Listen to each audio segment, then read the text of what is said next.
ഭൂലോക വൈകുണ്ഠമാണ് ഗുരുവായൂർ ക്ഷേത്രം. ഗുരുവും വായുവും ചേർന്ന് പ്രതിഷ്ഠ നടത്തിയ മഹാക്ഷേത്രം. ഗുരുവായൂർ ക്ഷേത്രത്തിലെ പ്രധാന പ്രതിഷ്ഠ ശ്രീകൃഷ്ണ സങ്കല്പത്തിൽ പൂജിക്കപ്പെടുന്ന ചതുർബാഹുവും ശംഖചക്ര ഗദാ പത്മധാരിയുമായ മഹാവിഷ്ണു ഭഗവാനാണ്.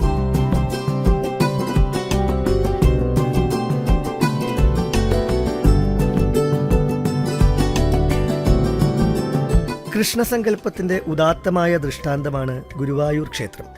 ചതുർബാഹുവായ വിഷ്ണുവിൻ്റെ വിഗ്രഹത്തിലൂടെ ആരാധിക്കപ്പെടുന്നത് ഉണ്ണിക്കണ്ണനെയാണ്.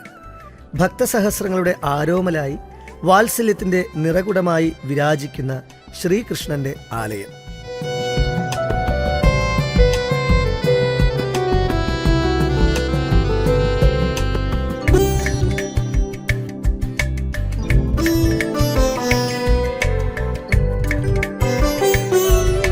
കിഴക്കോട്ട് ദർശനമായി നിൽക്കുന്ന രൂപത്തിലാണ് ഗുരുവായൂരിലെ പ്രതിഷ്ഠ.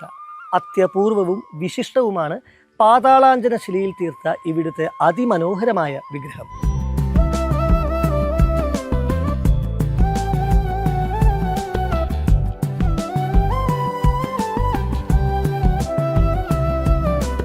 ശംഖചക്ര ഗദാധാരിയായി പീതാംബരവും കിരീടവും ധരിച്ച് 1000 കോടി സൂര്യ തേജസ്സോടെ കേരളത്തിൻ്റെ സാംസ്കാരിക രംഗത്ത് പ്രശോഭിക്കുന്ന ഗുരുവായൂർ ക്ഷേത്രം ഭക്തമനസ്സുകളുടെ അഭയസ്ഥാനമാണ്.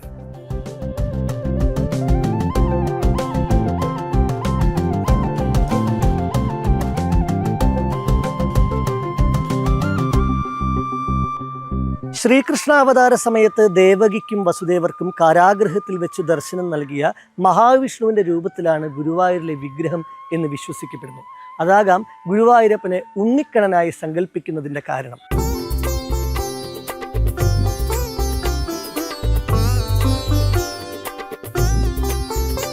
ആശ്രിതവത്സലനായ ശ്രീകൃഷ്ണ ഭഗവാന്റെ ശക്തി ചൈതന്യത്താൽ ശ്രേഷ്ഠമായ ശ്രീ ഗുരുവായൂർ ക്ഷേത്രം ഇന്ന് ലോകപ്രസിദ്ധമാണ്.